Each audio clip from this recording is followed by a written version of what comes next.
Hello. Today we're just going to work on getting Tree of Whispers gift.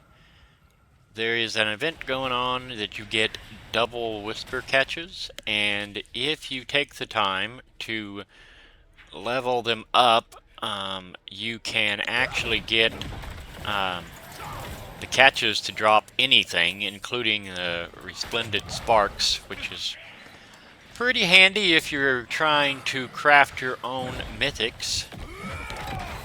I have heard that there's a patch coming that's supposed to make crafting mythics better and also improve the general drop rates of the mythics. I'm not sure how that works yet. I've just been kind of seeing vague reports. People have reported that they're not seeing a lot of mythics drop, and I can agree with that. I have not seen a ton of them. But either way, it's been a fairly fun season. Not as exciting as I hoped. The story was a little bit, eh, inconclusive, bland, if you will. But overall gameplay, not that bad. Um, Hopefully they will give us something slightly more exciting next time around. But for now, this event just started. Tree of Whispers. It happens every season, about midway point. Just good time to start rolling an alt or to really try to focus in on one specific type of gear. I have thought about rolling an alt. There's always different things that seem interesting, but I'm not sure. Maybe a druid that has automatic lightning. Personally, I'm a big fan of uh, passive damage, things that you don't have to do all that much. Like this guy's thorns, so anything that even hits him gets beat up without me having to really do a whole lot. Looks like I'm on Torment 8.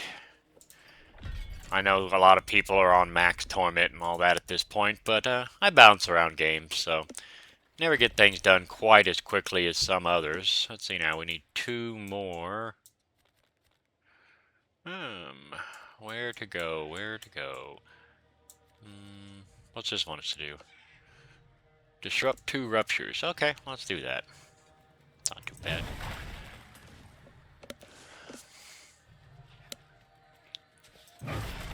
And we got 2 ruptures pretty close together. That is handy.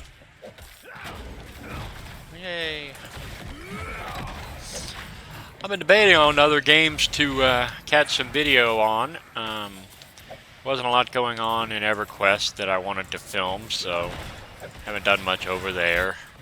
I did recently get Kingdom Hearts 1 and 2 on sale for like $20 on Steam. That was a pretty good deal.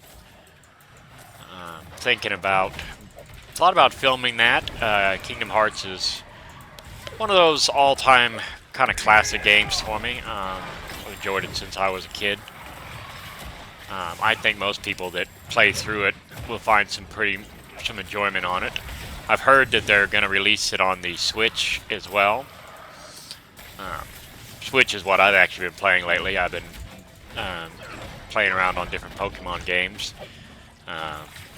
I don't have a capture card at this time, otherwise I would film that because people do enjoy playthrough videos, I know. It's on my list of things to possibly get. I'd like to get one before the Zelda remake comes out later this year. I, like many others around my age, are pretty excited to replay Ocarina of Time fully remade. I'm not sure how it'll go.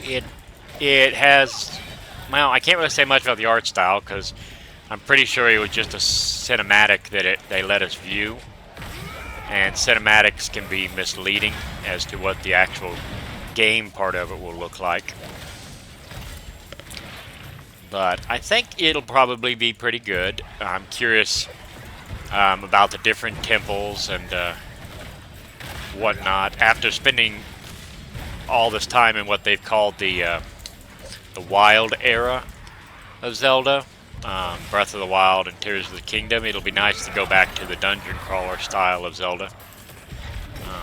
Although, for all I know, this new one will be fully open world as well, so who knows? Who knows?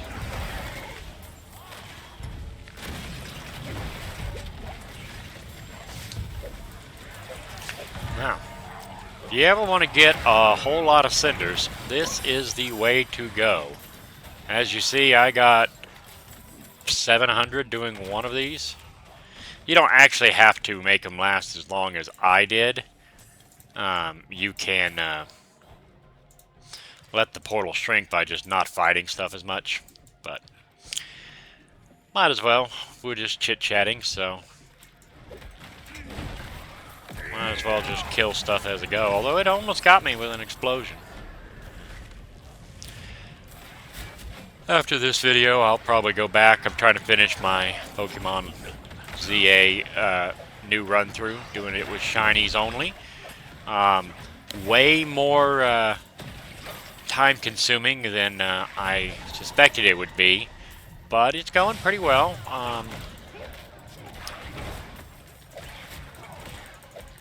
If I figure out a way to film any of it, maybe I'll at least be able to show off my team. Don't think I'm going to do the DLC in that one. One, it basically expects you to be 100, like, you know, you'd been there for a while, so doing it on a fresh run would be a whole lot of grinding, which I may or may not do eventually. I've never done the DLC, but I personally watched a few videos of people doing it, and it didn't seem super interesting, but we'll see. After that, I still need to go back and finish my my playthrough of Pokemon Fire Red. I got it. I was excited at the time, and then it just kind of... I realized that I think I was had higher expectations than I should have. Nostalgia will do that to you, but there is so many quality of life things that you just miss if you've been playing the modern games versus the old ones.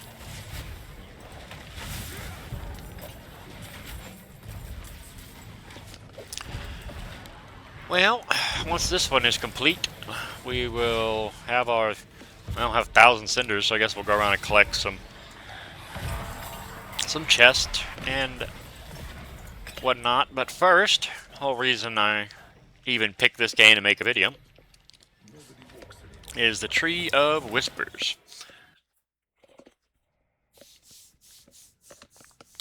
As I said, this season has the double rewards, so it had just started.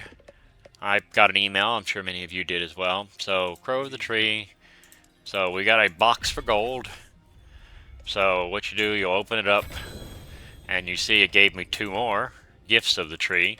Now, these can just have random assortments of stuff in it. I don't know what sets the levels, but I believe that your activities, you'll see there's one for Tree of Whispers, and you can get each Whisper catch can give you a spark, so something worth considering. We got unique, literally nothing that I am interested in, so all of this will get scrapped. And we'll go ahead and open the other one, and some gem fragments. Again, nothing of use, but as you see, totally completely different than the other one we opened. And that's that. Alright, so we will empty out the bag and we will go use up those cinders, and then I guess we'll wrap this up. I am kind of excited to go back and, like I said, finish that ZA run, so I'm not sure what game I'll film on something for next. I think I might do Kingdom Hearts, though I'm not sure Kingdom Hearts 1 or 2. It'd be kind of fun to film a little bit on that island that you start out in Kingdom Hearts. If anybody's got an opinion on a game they'd like to see, I'm open to ideas. So far, we've had just EverQuest, Diablo, and then Fallout. Though the Fallouts were just kind of a random little thing. But I would be open to other types of games. I thought about playing a little bit of Magic the Gathering Arena. I do play it from time to time. I think I like doing this random assortment of different games rather than being a creator that's solely focused on one genre or one game in particular, which I'm sure is better for content and whatnot. But this is just my hobby, and I enjoy doing it so far. But I am much too random to stick with one game. I never had a game. I mean, I've had games that I put in a lot of hours. World of Warcraft, for instance, or I have a whole lot of hours. I think my EverQuest 2 is like 3,000 hours played or something like that. But that is a game that I have been playing on and off for many, many years. Hence, I made the videos for it. And I think, people in that little niche enjoyed it, but it's an older game. As far as upcoming games, like I said, Zelda is going to be a very big game for me. I'm excited for that. I don't know if I've heard about any others. Well, oh yeah, Persona is coming out. Persona 4 Remake, and then they announced Persona 6, but I think we'll be all the way to 2028 probably before we see Persona 6. But Persona 4 will be a fun one. And then obviously Pokemon Winds and Waves is coming. I'm thinking early next year. They haven't really said. They just said 2027. But I am hopeful that it'll be in the first half of the year. But it remains to be seen. A lot of times Pokemon games release in the fall, so it may be a long wait. I'm hoping not. A new generation. I don't remember how many years ago we got Scarlet and Violet, but it's got to have been 4 or 5 years. So, and then we recently had ZA. Apparently that's their new thing. They switched between doing a mainline game and then a Legends game lately. And I like ZA, and well, Legends Arceus, or as that one creator does, Arceus. It was okay. I didn't get into it as much as some other people.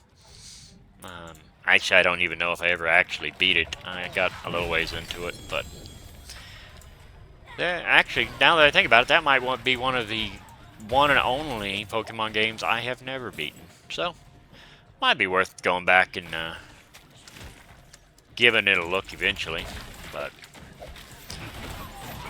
not on the immediate list. Otherwise, I'll be keeping my eye out for different games. I heard in the gaming news world that Obsidian will be making a new Fallout game. Yeah, for those that don't know, Obsidian made New Vegas. And what I find to be oddly similar circumstances where Fallout 3 was very, very popular and they wanted a sequel-esque type of game very quickly after the release of Fallout 3. So they tapped Obsidian to make New Vegas, who basically, you could almost say New Vegas is a mod of Fallout 3. They have the same basic software at the heart of them, and obviously completely different stories. So, and many people consider New Vegas to be the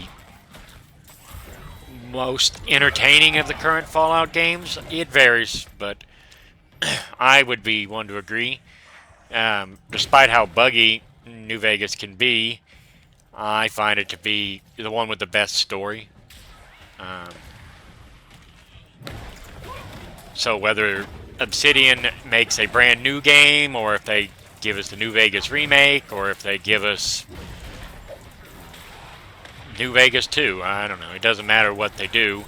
I am hopeful that they will do a good job with whatever they get assigned. The new Xbox CEO seems to be of the mind that having Bethesda do one game every 10, 15 years is not good, which from a business standpoint, really not good. I mean, you got valuable IP and you got a show like Fallout, the new Fallout show that's bringing in people's interest to something that they never have before, and all you got to offer them is an old game.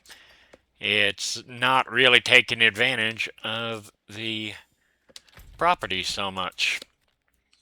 Well, we will run back to town, look what we got, and wrap this up, I think. Anyway, anybody wants to leave a comment, I would be interested in your views. Like I said, I'm open to trying different games or just, messing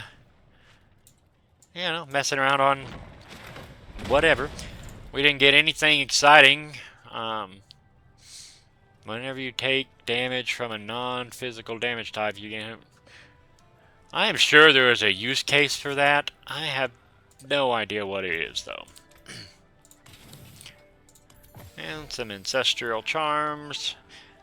By the way, if you haven't really been investing in it, getting the set charm that matches your build is huge ever since the expansion, so something to keep in mind. Anyway, for those that stuck around, feel free to like and subscribe, and I hope you have a great day.